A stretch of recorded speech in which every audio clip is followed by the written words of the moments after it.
ఈ 21 దినాల ఆధ్యాత్మిక ప్రయాణంలో ప్రభు మనలను బలపరిచి దీవించి మనకు అనుగ్రహించినటువంటి చక్కటి సమయాన్ని బట్టి ప్రభువుని స్తుతిస్తూ దేవా మీకు వందనాలు చెల్లిస్తున్నాము ఆయన. నిజంగా నీవెంతైనా నమ్మదగిన దేవుడు ఆయన. నీ ప్రేమ యొక్క ఔన్నత్యమైన గొప్పవి, స్తుతులకు పాత్రుడు ఉన్నది, స్తోత్రాలు నాయన. అయా విశ్వాంతరాలలో నివసించే మహాదేవుడు తండ్రి, మా కోసం సమస్తాన్ని త్యాగము చేసి దిగి వచ్చినటువంటి మంచి దేవుడు కదా.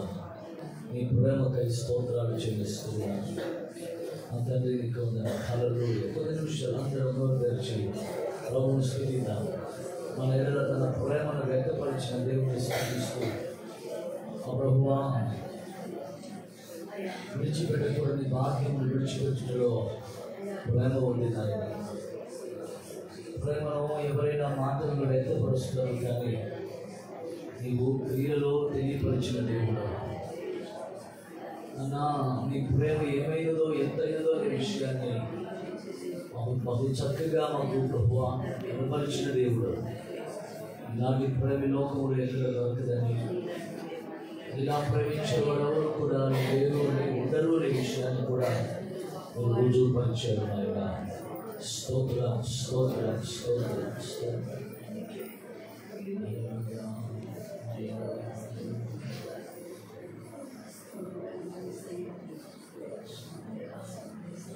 ప్రార్థన చేద్దాం. మమ్మల్ని మిక్కిలిగా ప్రేమిస్తున్న మా ప్రియ తండ్రి, ఈ పరిశుద్ధమైన ఘనమైన నామానికి వందనస్తులమై వారిని స్తుతిస్తున్నాను. ఈ ఉదయకాలపు వేళలో ఈ రీతిగా నీ పాద సముఖములో చేరి స్వామిని స్తుతించడానికి, నీ ప్రేమను స్మరించడానికి, నీ ప్రేమపు కాంతిలో, నీ వాక్యపు వెలుగులో మా జీవితాలను బలపరుచుకుని సరిచేసుకుని చక్కదిద్దుకుని ఈ లోకానికి సమస్తాన్ని విడిచి వచ్చినటువంటి గడియలను ప్రభువా ధ్యానిస్తూ నీవు తీసుకుని వచ్చినటువంటి ప్రభువా బహుమానాలను మేము స్వతంత్రించుకోవడం కొరకు మీరు మాకు అనుగ్రహించిన చక్కటి సమయంలో బట్టి స్తుతిస్తూ, ఈ సమయంలో నీ మాట కొరకు మేము వేచి ఉన్నాం. మాతో మీరు మాట్లాడమని నీ పక్షంగా నిలబడుతున్న మీద ఆశలు బలపరచమని, ఉన్న సమయం అంతటిని కూడా ఆశీర్వాదకరమైనట్లుగా చేసి మహిమ పొందుకోవాలని కోరుకుంటూ, సమస్త ఘనత మహిమ ప్రభావాలు మీకు మాత్రమే కలుగునుగా ప్రకటన చేస్తూ నజరేయుడు యేసుక్రీస్తు శ్రేష్ఠ నామములో ప్రాధేయపడి ప్రార్థించి స్తుతించి ఈ మనవులు అడిగి పొందుకుని నా పరమ తండ్రి ఆమేన్. దేవునికి స్తోత్రం. దేవుని ఘనమైన నామానికి మహిమ కలుగునుగా. మంచి కదా. ఈ 3వ రోజు ప్రయాణంలోనికి మనను తోడుకుని వచ్చినటువంటి దేవదేవునికి మహిమ కలుగునుగా. ఈరోజు ప్రభు మనకు నేర్పిస్తున్నటువంటి కొన్ని మాటలు, కొన్ని పాఠాలు మనం నేర్చుకుంటూ మనము ప్రభు కృపలో బలపరచబడుతూ సరిచేయబడుతూ మనం ముందుకు కొనసాగుదాం. దేవునికి స్తోత్రం. సో గడిచిన 2 దినాల్లో ప్రభు మాట్లాడిన మాటలను మీ హృదయాలను బలపరుచుకుంటున్నారు. సో మరియా సుమయోను ప్రవక్త చెప్పినటువంటి మాటలను, యేసయ్య గురించి, క్రీస్తు ప్రభు గురించి బాలుడుగా 8 దినాల ప్రాయంలో దేవాలయానికి వెళ్ళినప్పుడు ఆయన చెప్పిన మాటలను తన హృదయంలో భద్రపరుచుకుంటే దేవుడు లేఖనం తెలియజేస్తుంది.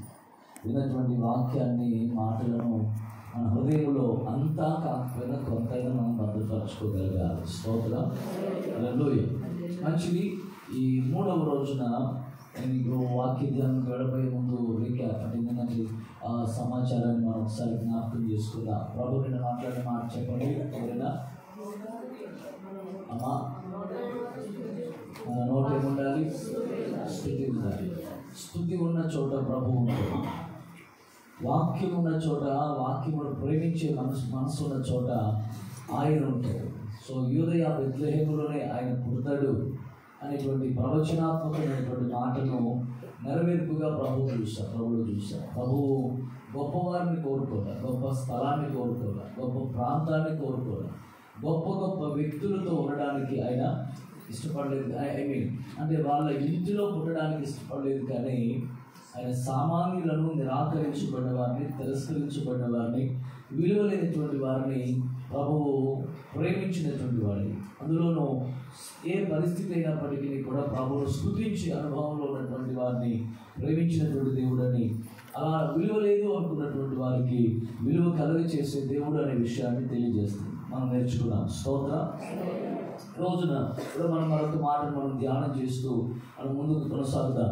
దయచేసి నిన్న చదివినటువంటి లేఖన భాగము మత్తయి సువార్త 2వ అధ్యాయము, మత్తయి సువార్త 2వ అధ్యాయము మొదటి నుంచి మనం చదువుకుందాం. రాజైన హేరోదు దినములయందు యూదయ దేశపు బెత్లెహేములో యేసు పుట్టిన పిమ్మట ఇదిగో తూర్పు దేశపు జ్ఞానులు యెరూషలేమునకు వచ్చి, యూదులకు రాజుగా పుట్టినవాడు ఎక్కడున్నాడు? తూర్పు దిక్కున మేము ఆయన నక్షత్రము చూచి ఆయనను పూజింపవచ్చింది అని చెప్పిరి. హేరోదు రాజు ఈ సంగతి విన్నప్పుడు అతడును అతనితో కూడా యెరూషలేము వారందరూ కలవరపడిరి. దేవునికి స్తోత్రం. ఈ రోజున ఈ మాటల్లో ప్రభు మనకి నేర్పించదలిచినటువంటి ఒక మాటను మనం శ్రద్ధగా మనం ఆలోచిద్దాం. దేవునికి స్తోత్రం. అది ఏంటి అంటే, మనకి అందరికీ బాగా తెలుసు, క్రిస్మస్ అంటే క్రిస్మస్లో గ్రీటింగ్ కార్డ్స్లో లేకపోతే ఎక్కడ క్రిస్మస్ పోస్ట్ ఎక్కడ కనపడినా ఖచ్చితంగా కనపడేటువంటి విషయాలు ఏంటి అంటే, ఇలాంటి క్రిస్మస్ ట్రీ ఒకటి కనపడుతుంది, నక్షత్రం ఒకటి కనపడుతుంది, ముగ్గురు జ్ఞానులు కనపడతారు కదండి. సో కొవ్వొత్తి కూడా కనపడుతుంది. సో మనం వీటి గురించి మనం ధ్యానం చేయడం లేదు, కానీ యేసుక్రీస్తు ప్రభువారు పుట్టాడు అని చెప్పినటువంటి విషయాన్ని సమాజానికి తెలియపరచడం కోసం, అది ఒక ప్రాంతానికి కాదు కానీ సమస్త మానవాళికి, సమస్త విశ్వానికి కూడా ప్రభు ఆ విషయాన్ని పరిచయం చేశాడు. దేవునికి స్తోత్రం. అది దేవదూత గొర్రెల కాపర్లకు ఒక ప్రాంతంలో ఉన్నటువంటి సామాజిక వర్గమైనటువంటి లేదా గొర్రెల కాపర్లకు వారికి మాత్రమే వారి దగ్గరికే వెళ్ళి దూత ప్రకటన చేసింది, కానీ నక్షత్రం మాత్రం ప్రపంచానికి పరిచయం చేసింది. దేవునికి స్తోత్రం. నక్షత్రం మాత్రం ఆకాశంలో ఉన్న నక్షత్రం, అది ఒక ప్రాంతానికి కనబడి మరొక ప్రాంతానికి కనబడకుండా కనుమరుగైపోయేది కాదు. సో అది ఎవరు చూశారంటే పర్షియా దేశస్థులైనటువంటి ఎక్కడ దూరంలో ఉన్నటువంటి ఆ ప్రాంతము కాదు, యెరూషలేము కాదు, అది తూర్పు దేశపు జ్ఞానులైనటువంటి వారు దానిని చూసి, స్తోత్రం, దానిని కూర్చి కూలంకషంగా పూర్తిగా విచారణ చేసి ఇది ఒక మహానుభావుని యొక్క పుట్టుకను తెలియపరుస్తుంది. ఇది కూడా విచిత్రంగా ఉంది. సో పుట్టినటువంటి ఆ నక్షత్రం అది అక్కడే నిలిచి ఉండలేదు, కానీ అది ప్రయాణం చేస్తూ ఉందని వాళ్ళు గమనించినటువంటి వారై వాళ్ళు హుటాహుటిన దాని నడిపింపుకు అనుగుణంగా అది వెళ్తుంటే సరే వెళ్ళవులే మనం సర్దుకుందాంలే అని చెప్పి అనుకుని కాకుండా, సో త్వరగా వాళ్ళు సిద్ధపడినటువంటి వారై ఆ మహానుభావుని కలుద్దాం, దర్శిద్దామని చెప్పని బయలుదేరి సిద్ధపడి వచ్చేసారు. వాళ్ళకి పలానా చోట మెస్సయ్య పుడతాడు అనే విషయం వాళ్ళకి తెలియదు. సో ఆయన ఇలా పుడతాడు అనే ప్రవచన వాక్యాలు ఏమీ తెలియదు, కానీ నక్షత్రం మాటలాడకే తెలియపరిచినటువంటి ఆ సమాచారాన్ని వాళ్ళు గ్రహించినటువంటి వారై వాళ్ళు వచ్చేసారట. ఎక్కడికి వచ్చారు అంటే ఆయన పుట్టిన దేశమైనటువంటి యెరూషలేముకు వచ్చేసారు, ఆ ప్రాంతానికి వచ్చేసారు. ఎందుకు వచ్చారు అని చెప్పానంటే మనకి ఆ వాక్యం తెలియజేస్తుంది, ఆయనను ఆరాధించడానికి. అనండి ఆ మాట ఒకసారి. ఆయనను ఆరాధించడానికి వచ్చారు. దేవునికి స్తోత్రం కలుగుతుంది. సో ఈ విషయము వాళ్ళు కొంత కన్ఫ్యూజ్ అయ్యారని చెప్పి మనం నేర్చుకున్నాం. కొంత దారి మళ్లించబడిన వారై నక్షత్రం చొప్పున నడిపించిన మార్గమును మర్చిపోయి దాన్ని పక్కకు వెళ్ళిపోయి వాళ్ళ మనస్సును అనుసరించి, వాళ్ళ ఆలోచనలు అనుసరించి వాళ్ళు రాజాంతపురంలోనికి, రాజకోటలోనికి వచ్చేసారు. అక్కడికి వచ్చిన తర్వాత అప్పటికి రాజుగా ఉన్నటువంటి వాడు ఎవరు చెప్పండి? హేరోదు రాజు. ఈ హేరోదు రాజుకి ఈ విషయం చెప్పి అడుగుతున్నారు, యూదులకు రాజుగా ఒక వ్యక్తి పుట్టాడు, ఆయన ఎక్కడున్నాడు అని చెప్పని అడిగితే దానికి మనం నేను నేర్చుకున్న శాస్త్రాలు తీసుకొచ్చి వారు పరిశీలన చేశారని ఎక్కడ పుడతారోనని. కానీ ఈ విషయం విన్న తర్వాత, ఇది మనం నేర్చుకోవాల్సిన పాఠం ఈ రోజున. ఈ విషయము విన్న తర్వాత, శాస్త్రాలను పరిశీలించిన తర్వాత, యూదయ దేశపు బెత్లెహేములోనే ఆయన పుడతాడు అనేటువంటి కూలంకషమైనటువంటి సమాచారము, తన ప్రజలను పరిపాలన చేసేవాడు, ప్రజలను రక్షించేటువంటి వాడు, అదిగో ఆ యూదయ దేశపు బెత్లెహేములోనే పుడతాడు అనే విషయాన్ని తెలిసినప్పటికీ, శాస్త్ర ఆధారాలు, వాక్య ఆధారాలు కనపడుతున్నప్పటికీ కూడా రాజు హృదయము కావచ్చు, యెరూషలేము వారందరి హృదయాలు కావచ్చు కలవరపడ్డాయి. స్తోత్రం. కానీ ఎక్కడి నుండో వచ్చినటువంటి జ్ఞానులు మాత్రం ఆయన స్తుతించడానికి, ఆరాధించడానికి వచ్చినటువంటి వారు చాలా సుదీర్ఘమైనటువంటి ప్రయాణం చేసి ఆ నక్షత్రం యొక్క నడిపించిన నడిపింపు ప్రకారంగా తర్వాత మరలా సరిచేయబడినటువంటి వారై మరలా ఆ నక్షత్రం నడిపించిన విధంగా వెళ్ళి అది నిలిచి ఉన్నటువంటి ఇంటి పైన, అది ఎక్కడైతే ఆగిందో ఆ ఇంటిలోనికి వెళ్ళి వారు తెచ్చినటువంటి కానుకలను తీసుకుని వచ్చి ఆయన ఎదుట పెట్టి ఆయనను ఆరాధించారని, వారు అత్యానంద భరితులయ్యారని దేవుడి లేఖనం తెలియజేస్తుంది. చూడండి ఆ మాట చూద్దాం. 10వ వాక్యం 2వ అధ్యాయము 9 నుంచి చదువుదాం. వారు రాజు మాట విని బయలుదేరిపోవచ్చుండగా ఇదిగో తూర్పు దేశంలో వారు చూసిన నక్షత్రము ఆ శిశువు ఉండిన చోటికి మీదుగా వచ్చి నిలిచి వరకు వారికి ముందుగా నడిచి వారు ఆ నక్షత్రమును చూచి అత్యానంద భరితులై ఇంటిలోనికి వచ్చి తల్లి అయిన మరియను ఆ శిశువును చూచి సాగిలపడి ఆయనను పూజించి తమ పెట్టెలు విప్పి బంగారమును, సాంబ్రాణిని, బోళమును కానుకలుగా ఆయనకు సమర్పించారు. దేవునికి స్తోత్రం కలుగుతున్నారు. వీళ్ళు ఎక్కడి వారో కానీ వీరికి సమాచారము ఫలానా ఫలానా ఫలానా ఫలానా అని చెప్పని మాటలతో చెప్పినటువంటి వారు కానీ, ఆధారాలు చూపించిన వారు కానీ ఎవరు లేరు. కానీ వాళ్ళు ఆకాశంలో కనుగొన్నారు. వాళ్ళ పనులు వాళ్ళు చేసుకుంటారు. వాళ్ళు బహుశా ఖగోళ శాస్త్రజ్ఞులు కావచ్చు, వాళ్ళు అంతరిక్షంలో జరిగేటువంటి వింతలు, వినోదాలు, విశేషాల గురించి రికార్డ్స్ రాసేటువంటి వాడు కావచ్చు. వారు ఎవరైనప్పటికీ కూడా ఆకాశంలో పుట్టినటువంటి ఆ వింత నక్షత్రాన్ని చూసి దానిని ఆ పొరలే ఎందుకులే మనకెందుకులే అనుకోనకుండా ఆ పుట్టినటువంటి సమయాన్ని గమనించి దాని జాడను గుర్తెరిగి వాళ్ళు ప్రయాణాన్ని కొనసాగించి ఎన్ని సంవత్సరాలు కొన్నాం? రమారమి 2 సంవత్సరాల కాలం పాటు ఈ ప్రయాణంలో ఎంత ఖర్చు పెట్టుకున్నారో వాళ్ళు, ఈ ప్రయాణంలో ఎంత శ్రమను అనుభవించారు, ఎన్ని పగలు రాత్రులు వాళ్ళు ప్రయాణం చేశారో, ఎంత ఇబ్బంది అనిపించినప్పటికీ కూడా వాళ్ళు ఆ ప్రయాణాన్ని ఆపలేదు. ఏముందులే వెళితే ఎంత, వెళ్ళకపోతే ఎంతలే అని చెప్పి అనుకోలేదు. కానీ ఆయన దగ్గరికి రావడమే భాగ్యంగా ఎంచుకున్నారు. వస్తూ వాళ్ళు ఒట్టి చేతులతో రాలేదు. దేవునికి స్తోత్రం. హల్లెలూయా. ఆయనను ఆరాధించడానికి బయలుదేరిన వాళ్ళు, ఆయన పూజించడానికి బయలుదేరినటువంటి వాళ్ళు వచ్చినప్పుడు వాళ్ళ కోసం దారి ఖర్చులు తెచ్చుకున్నారు. కానీ ఆయన కోసం తెచ్చినటువంటి బహుమతులు కూడా తీసుకొచ్చి ఆ పెట్టెలు విప్పి ఆయన ఎదుటి పెట్టి ఆయన ఆరాధించారు అనే విషయాన్ని మనము లేఖనంలో చూస్తున్నాం. స్తోత్రం. ఇక్కడ ఈ లేఖనంలో ఈ రోజున మనం నేర్చుకోవాల్సిన విషయం ఏంటంటే, యేసయ్య పుట్టాడు, యేసయ్య వచ్చాడు ఈ లోకానికి అన్నటువంటి వార్త విని ఆయనను ఆరాధించి ఆనందించినటువంటి వాడు కొంతమంది అయితే, ఆయన పుట్టాడు అన్నటువంటి వార్త విని కలవరపడినటువంటి వాడు కొంతమంది. అంటే యేసయ్య రాక కొంతమందికి ఏం చేసింది చెప్పండి? సంతోషాన్ని కలిగించింది. మరి కొంతమందికి ఏం చేసింది? భయాన్ని కలిగించింది, ఆందోళన కలిగించింది, వారికి అభద్రతా భావాన్ని కలిగించింది అనే విషయాన్ని చెప్తున్నాను మీకు. ఈ రోజున మనము మన జీవితాల్లో కూడా మనం ఉన్నది ఆ ప్రాంతమే అయినా, యేసయ్య పుట్టినటువంటి ప్రదేశమే అయినా, ఆ ప్రాంతంలో ఉన్నటువంటి వారే అయినా, ఆ యెరూషలేములో ఉన్నటువంటి రాజుతో ఉన్న వాళ్ళందరూ కూడా కలవరపడినటువంటి రీజన్ ఏంటి అంటే, రాజు అంటూ ఉండగా ఇంకొక రాజు ఏంటి అనేటువంటి ఆలోచన కావచ్చు.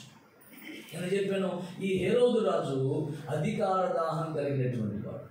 తనకున్నటువంటి ఆ కుర్చీ శాశ్వతం అని చెప్పి అనుకుని దాని కొరకు తన సొంత ఇంటి వారిని లేదా తన వారసులైనటువంటి వారిని రమారమి 70 మందిని ఆయన చంపేసినటువంటి వాడు. అంత క్రూరమైన కిరాతకమైనటువంటి మనసు కలిగినటువంటి వాడు. అంటే ఈ పాపభీష్టమైనటువంటి లోకంలో కొంతకాలం నుండి అతడు ఎవరైనప్పటికీ, ఎంత బలవంతుడైనప్పటికీ, రాజు కావచ్చు, లేకపోతే శ్రీమంతుడు కావచ్చు, శాస్త్రవేత్త కావచ్చు, ఎవరైనప్పటికీ 70 సంవత్సరాలు 80 సంవత్సరాలు ఆనాటి ఆయుష్ ప్రకారంగా మహా అయితే ఒకవేళ 200 సంవత్సరాలు బ్రతుకు వచ్చారేమో. కానీ దేవుని లేఖనం ఎప్పుడో 90వ కీర్తనలో చెప్పింది, మనుషుని ఆయుష్ ఎంత చెప్పింది? 70 సంవత్సరాలు 80 సంవత్సరాలు, అధిక బలం ఉంటే 80 సంవత్సరాలు, అవి కూడా ఆయాసం అని చెప్పినటువంటి లేఖనం. కానీ ఈ విషయాన్ని చాలా మంది జీవితంలో మనం చూస్తున్నాం. ఎందుకంటే పుడుతున్నారు, మన కళ్ళ ముందే యాత్రను ముగించి వెళ్ళిపోతున్నారు.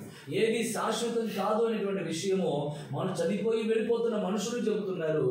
మన కన్నుల ముందు జరుగుతున్న సంఘటనలు, సంభవాలు కూడా తెలియజేస్తున్నాయి. ఇలాంటి సమాచారం ఇస్తున్నప్పుడు కూడా ఈ రాజు తన కుర్చీ కోసం వారసులు అనేటువంటి వారు కూడా లేకుండా, తనను ప్రేమించేటువంటి వారు లేకుండా, తన అధికార దాహంతో కావచ్చు, బలముతో కావచ్చు, తనకున్నటువంటి ఆ గర్వంతో కావచ్చు, అందరిని మట్టు పెడుతున్నటువంటి పరిస్థితుల్లో, అంటే లోకమును ప్రేమించే మనస్సు, లోకములో క్షయమైపోయే వాటి మీద మనస్సు పెట్టి వాటిని బ్రతుకుతున్నటువంటి ఆ మనిషికి కలవరాన్ని కలిగించింది. స్తోత్రం, హల్లెలూయా. ఈరోజు నా పిల్లలు నేను తెలియజేస్తున్నాను, మన మనస్సు దేవుని మీదకి ఎప్పుడైతే మలచబడుతుందో, ఆయన ఉద్దేశాల మీదకి, ఆయన ప్రణాళికల మీదకి ఎప్పుడైతే మలచబడుతుందో, ఖచ్చితంగా మనం ఆయన ఆరాధన చేస్తాం, ఆరాధించి మనము ఆనందిస్తాం. ఆనందించినటువంటి మనలను ప్రభువు ఆశీర్వదిస్తాడు. స్తోత్రం. ఆయన ఆరాధించాలి, ఆనందించాలి, ఆశీర్వదించబడాలి. అంతే తప్పించి ఆయన సముఖానికి వచ్చిన మనకు దక్కాల్సినవి, దక్కించుకోవాల్సినవి ఇవే. కానీ ఆయన రాక వల్ల, ఆయన పుట్టుక వల్ల, ఆయన మన జీవితాలలో జోక్యం చేసుకోవడం ద్వారా మనం ఆశీర్వదించబడిన స్థితిలోనికి, నెమ్మదిని, ప్రశాంతతను మనము పొందుకోవాల్సిన స్థితిలోనికి రావాలి తప్పించి మనము మరింత కలవరపరచబడే స్థితిలోనికి రావడానికి వీలు. స్తోత్రం, హల్లెలూయా. అంటే ఎవరికి బాధ, ఎవరికి దుఃఖం, ఎవరికి కష్టం, ఎవరికి ఆందోళన, ఎవరికి కలవరమయ్యా అని అంటే ఇదిగో లోకములో ఉన్న దాన్ని ప్రేమించేవారు. లోకంలో ఏముంది? నేత్రాశ, శరీరాశ, జీవపు డంబము. ఈ లోకములో ఉన్న వాటిని, ఈ శరీరాశ, నేత్రాశ, జీవపు డంబమైనటువంటి ఈ 3 కేటగిరీస్కి సంబంధించినటువంటి విషయాల మీద మనస్సు పెట్టి వాటి కోసం వెంపర్లాడేటువంటి వారికి ఎప్పుడు కూడా నెమ్మది ఉండదు. ఏ రోజు కూడా వాళ్ళకి సంతోషం ఉండదు. వారికి సంతోషం ఉండదు, వారితో పాటు ఉన్నవారికి సంతోషం ఉండదు.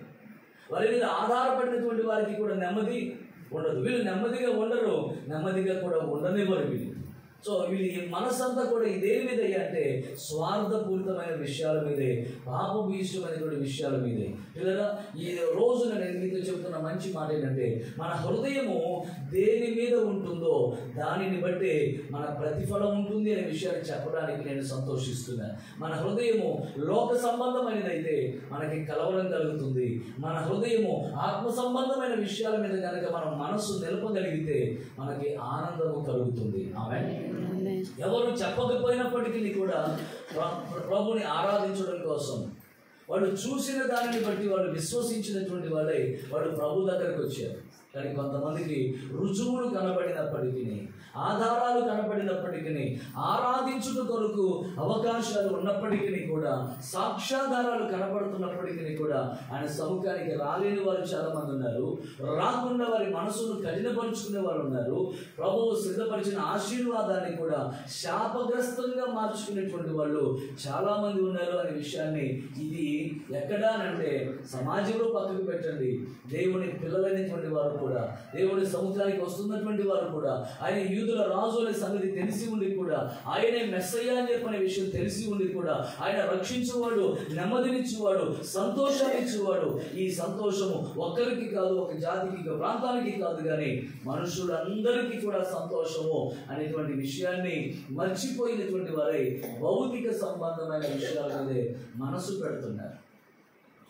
ఈ రోజున మనం నేర్చుకోవాల్సిన ప్రభు మనకు నేర్పుతున్న పాఠం ఏంటంటే యేసయ్య రాక, యేసయ్య పుట్టుక నీకు ఆనందాన్ని కలిగిస్తుందా, లేకపోతే నీకు కలవరాన్ని కలగజేస్తుందా, నీకు సంతోషాన్ని కలుగజేస్తుందా, లేకపోతే నీకు కలవరాన్ని, బాధను కలుగజేసిన పరిస్థితులు అవుతున్నాయి. నువ్వు ప్రభు దగ్గరికి వస్తున్నప్పటికీ కూడా, ప్రభు మీద ఆధారపడి ఆయనతో నడుస్తున్నప్పటికీ కూడా నీవు ఒకవేళ నువ్వు లోకములో ఉన్న వాటి మీద మనసు పెట్టి కొనసాగుతుంటే జీవితంలో దుఃఖము మినహాయించి మరేమీ ఉండదు. పాపము మీద మనసు పెట్టి, లేదా దేవుని మాట మీద కాకుండా లోకము మీద మనసు పెట్టి అవమర్చి పొందుకున్నది ఏం చెప్పండి?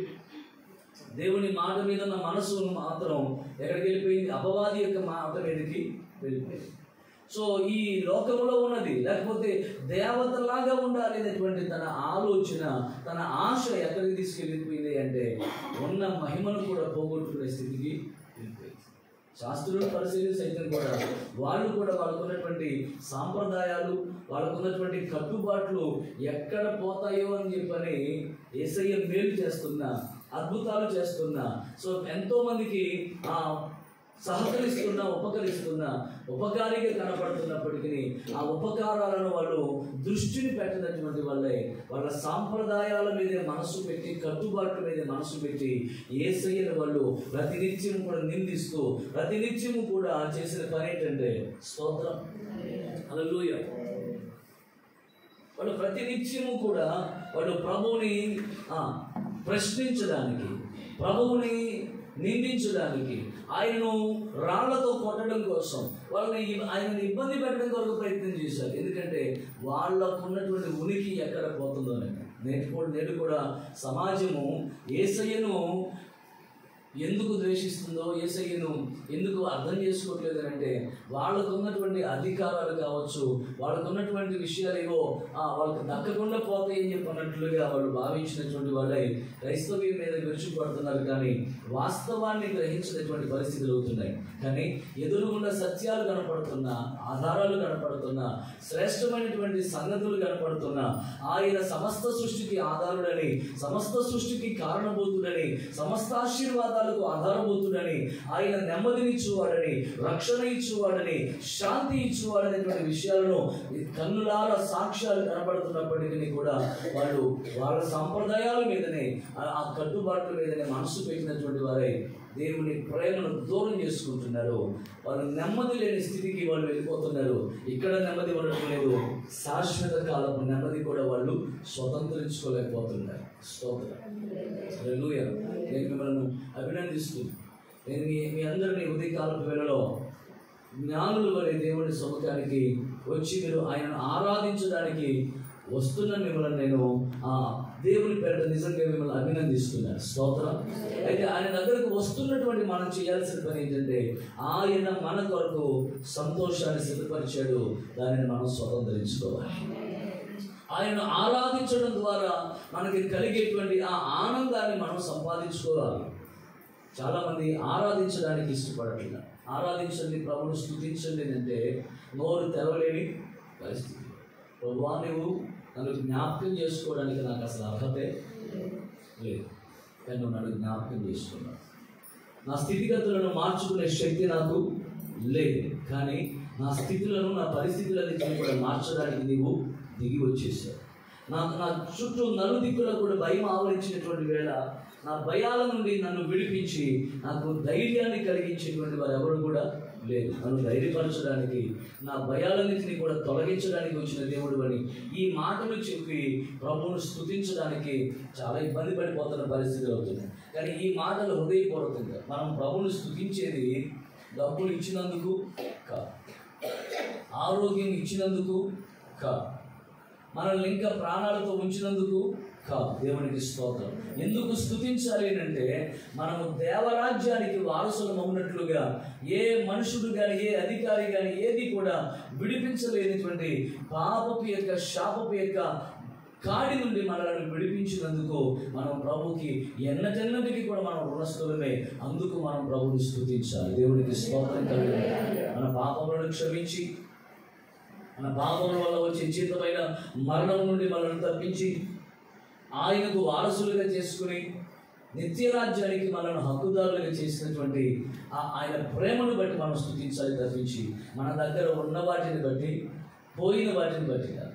ఉన్న వాటిని బట్టి మనం స్తుతించాలి, పోయిన వాటిని బట్టి కూడా స్తుతించాలి. కానీ వీటన్నిటికంటే ప్రాముఖ్యమైనది ఒకటే, ఆయన యొక్క ప్రేమ తత్వాన్ని మనం గుర్తెరిగినటువంటి వారమై, ఆయన త్యాగాన్ని మనం గుర్తెరిగి మనం ఎప్పుడైతే ప్రభువును స్తుతించగలుగుతామో నిశ్చయంగా మన జీవితాల్లో మనము ఆయన యొక్క ప్రేమ, ఆయన యొక్క ప్రభావము, ఆయన యొక్క శక్తి సామర్థ్యాలు, ఆయన బాహుబలము మనం మన జీవితాల్లో రుచి చూడగలుగుతాం అని చెప్పడానికి నేను సంతోషిస్తున్నాను. స్తోత్రం.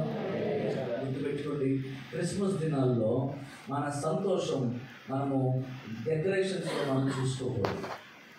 మన సంతోషం బట్టల్లో కాదు మనం చూడాల్సింది.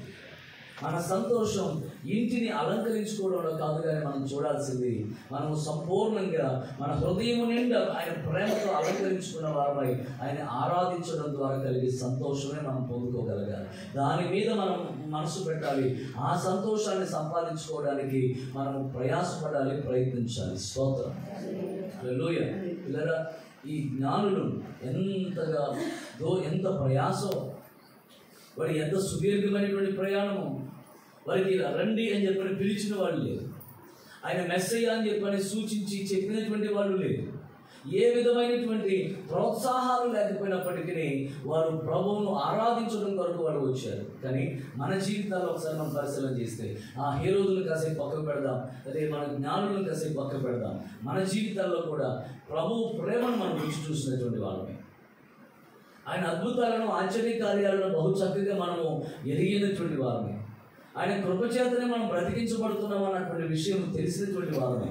ఎలా ఉండాలో ఎలా ఉండకూడదు అనేటువంటి నియమాలు, నిబంధనలు మనము తెలుసుకుని కలిగి ఉండినటువంటి వారమే. అయినప్పటికీ ఆయనను జ్ఞానుల వలె మనం ఆరాధించలేకపోతున్నాం. ఆయన జ్ఞానుల వలె ఆరాధించలేక హేరోదు వలనే భూ సంబంధమైనటువంటి వాటి మీదే మన మనస్సు పెట్టిన కారణం చేత మన జీవితాల్లో ఆ క్రిస్మస్ యొక్క సంతోషం, ఆ క్రిస్మస్ యొక్క కాంతులు మన జీవితాల్లో విరజిమ్మడం లేదు. ఆ సంతోషాన్ని మనం పొందుకోలేకపోతున్నాం.